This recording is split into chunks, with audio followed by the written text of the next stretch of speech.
Okay, thanks for joining me here on Leon Builds Agents. Today, we have got a really cool tutorial for you.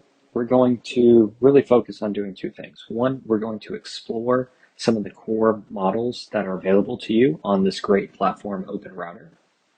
And what we're going to do with it is we're going to do some prompt engineering to build agents that actually write product design specifications for us.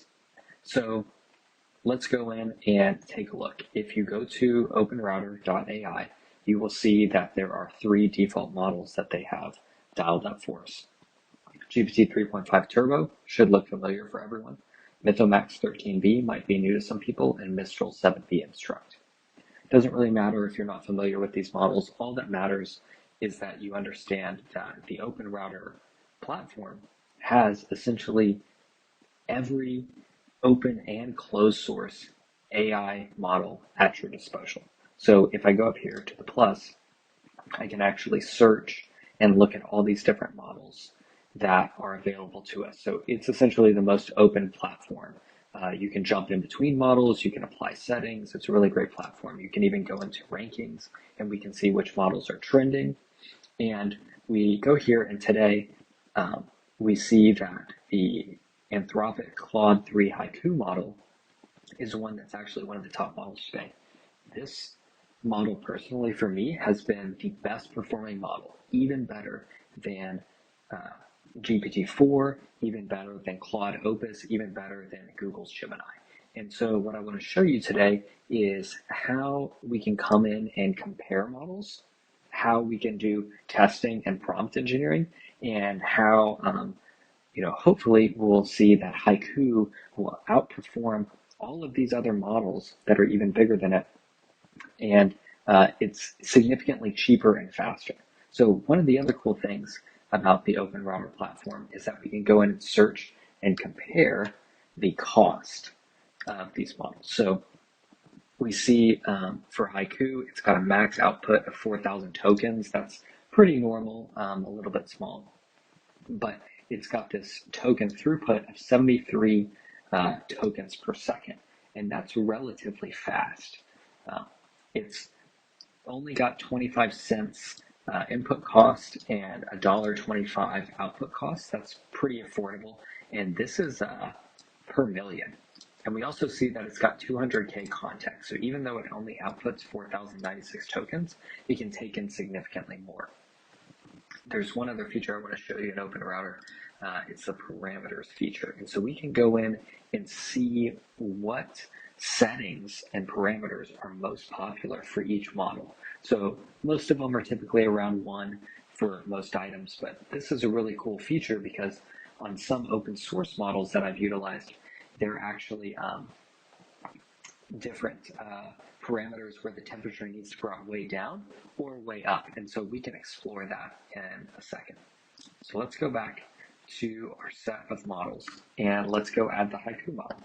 Haiku, we're going to do the self-moderated version. And if we click on this, we can actually see we have all of our settings here. And we've got max tokens. We can bring this way up to 200,000, just like it said in documentation. I usually like to leave this around 10,000. Because Haiku is so affordable, this isn't really an issue. So we've got 10,000 max tokens. The temperature, so this is going to be, in some sense, the creativity of the model. We're going to leave that at 1. That's the default. Top P, don't really worry about this. Top K for closed source models, don't really worry about this. On some models, we may need to change these 3 items, but let's not worry about them for now. Let's go in and go down to the apply to all, and we're going to apply this to all. So the open source model Mistral 7b Instruct can take 10,000 tokens. Mythomax can only take 4,096, and then GPT Turbo can also take 10,000. So we're here. So what are we going to do today? Well, the specific task that we want to do is we've got this great newsletter from Lenny, and he has a bunch of templates in this newsletter to write product specs or PRDs. So let's take a look at a couple of them, see which ones we like, and see if we can actually write product specs and which model works best and how we're going to explore it. So I've looked around, and I think this is a nice one from Kevin. It's got goals and non-goals, but it's got some tables and stuff. It's probably not going to be good for an LLM. Lenny's personal one-pager. Boom. This is exactly what we're looking for. It's simple. It's straightforward. Describe the product. What is the problem that we're solving? How do we know it's a real issue? Right. So what we're going to try to do is take in this product spec, and then we're going to try to describe the product that we want to spec out to the LLM, and then have it write this product spec. And so we're going to compare each of these models. So let's go ahead and write a system prompt, and we're going to use the same system prompt for each. So let's say I've got a system prompt here that I think is going to work decently well. So I'm going to go ahead and paste it in here.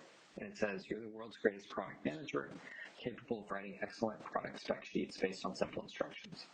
You're famous for your ability to write concise, effective, and easy-to-read product descriptions that developers can quickly turn into functional code. I'm going to describe my product idea, and you're going to respond with a detailed, step-by-step product spec that includes the following sections. And so now, when we come down here, we can actually go to any of our templates, but we're going to go to this one. And we're going to paste this in. And so the last thing I'm going to say is, please utilize Markdown formatting for clear communication. And what this does is essentially just makes it easier to copy and paste into other applications, and it also gives visual hierarchies and looks nice. So we're going to go in and we're going to scroll down to apply to all. So it says, would you like to apply the description as well, meaning the system prompt? We're going to say yes. So now when we go into all of these models, Mytho Max, right, we see with the system prompts there, Mistral, it's here, Claude, it's here. So one thing that is super cool about OpenRouter is if I go in here and I start typing and I hit enter, all 4 of these models, because they're toggled on, right, are going to respond. So we're going to be able to compare these up close and personal. So if you're trying to test different prompts or test different models for cost effectiveness, this is a great way to do it. So I'm going to actually add 2 more because you're probably thinking, why aren't you doing, GPT-4? So let's go in, and I've got GPT-4 Turbo. And let's go ahead and do Claude Opus as well. This is Claude Opus, if you're not familiar, is the equivalent that Anthropic built to GPT-4. So if we go in, we're going to click Apply to All, see if the settings, I guess that's a bug in OpenRouter. Let me see if I can refresh the page. Apply to all, yeah, if that happens, it's a bug in OpenRouter. And now it's applied, and we've got the max tokens proper, and we're good. So we've got 1, 2, 3, 4, 5, 6 models that we're going to be testing. So if we go back, we basically said, we're going to describe the product idea, and then they're going to come back with the product spec. Right, sounds simple enough. So what is our product idea? What do we want to do? Well, let's do my product idea is a cooking website application. It, excuse me, allows users to search over recipes. We have a ingredient mixer application where I can input the ingredients in my pantry and it creates the recipe. And it has typical narrative-driven recipes that I can browse on the site. Right, so it's simple. So let's go in and see what it generates. And now we see the speed, right? So like GPT-4 and Claude Opus were a little bit slower to get started than some of these open source models. So these are all broken down. Let's look into GPT Turbo first. So, Cooking Companion, that's what it's calling it. It's a web application offering users a comprehensive solution for all their cooking needs.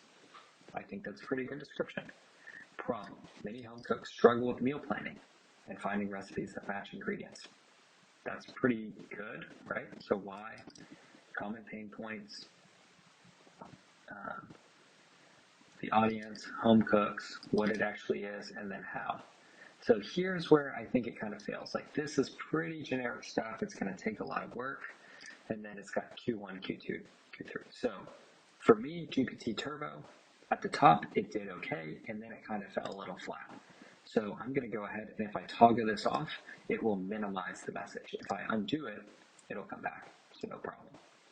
So now let's go into Mythomax, and you know it had a little bit different of a interface than all the others, so it's been trained a little bit differently. But the description, it's comprehensive cooking website, basically has the same problem, why, audience, right? But what? It's got an extensive recipe database, so this is a little bit better than the previous one. Ingredients, mixer, shopping list, and then it's basically got the same stuff again. So once again, this kind of failed my test. Let's see if one of these is better. Mistral 7B instruct, if I just go down here, start from the bottom up. This is once again not particularly helpful. So what do we know now? Either these models are too small and they're not that great, or we need to give it better instructions. Let's look at what Claude did. So this is a little bit better, right? Phase 1, conduct user research, but then it's got build the core functionality, and then it's got incorporate user feedback. So this is a little bit better with the experiment plan, and it's a little bit more in detail. For this, it's a little bit more creative, right? So the Claude one is okay. Let's go to GPT-4 Turbo. Once again, this is not really doing much for me in terms of, this bottom part on the timeline and the milestones, so I'm not super happy with Turbo in this instance. And then lastly, once again, Claude Opus. So all of them basically failed my test of what is the experiment plan. So what does that actually mean? Well, let's go in and modify our prompt. What is the experiment plan? Well, what we actually need to do is we need to give it more information on what an experiment plan looks like. So what I'm going to go in and do is I'm going to save this prompt off to the side just so we can use the same thing for later. But I'm going to go in here, and if I go down here, I can click Clear Chat. And here's my workflow. Here's how I operate. I'm going to create a generic haiku application. You are a helpful assistant. That's my system prompt. And I'm going to go in and turn the temperature up a little bit because I like that. And if we go down here, we're going to say, here is a section of a PRD. What is the experiment?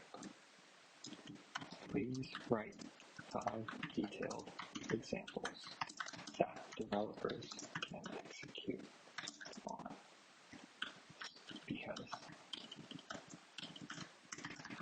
they are clear and concise. So let's see what these examples are.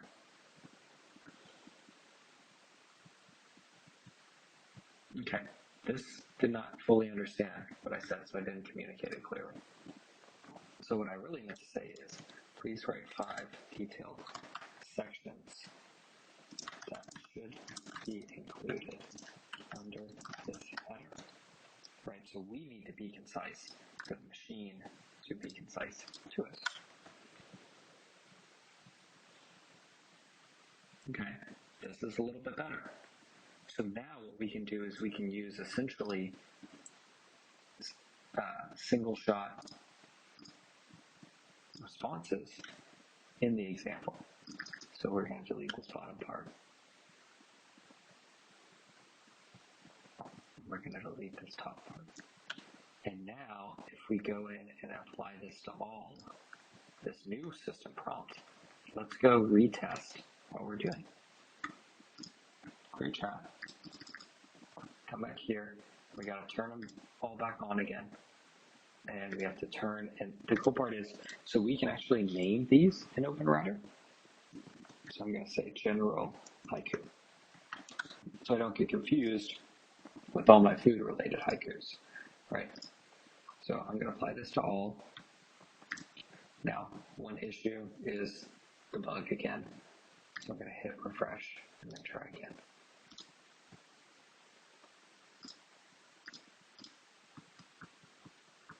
Yes, okay, so it did it for all of them, great. So now, let's try again. Let's go into the haiku one and see.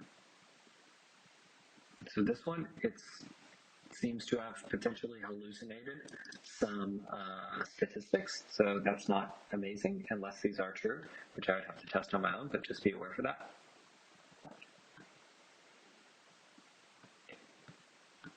And once again, I'm just not feeling like I'm getting great answers for this.